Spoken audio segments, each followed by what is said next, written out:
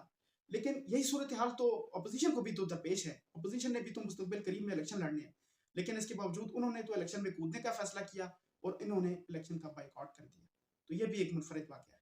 Number 14، Pakistan کی تاریخ میں ہمیشہ مارشل لاز کے ادوار میں الیکشنز کو ڈیلے کرنے کی بات کی جاتی رہی ہے.